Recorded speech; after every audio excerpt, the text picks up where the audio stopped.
ஜெயக்கா ஏதோ பேசுங்க, உங்களுடைய அனுபவத்தை ஷேர் பண்ணுங்கள். சொல்லுங்கள். அப்படின்னா வாய்த்தோன்னு சொல்லுங்கள். ஓகே குமுதா,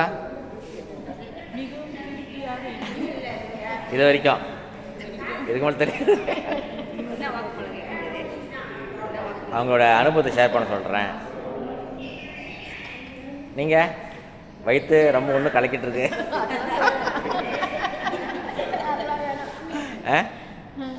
உங்களோடக்கா ரொம்ப காங்கியாக இருக்கு.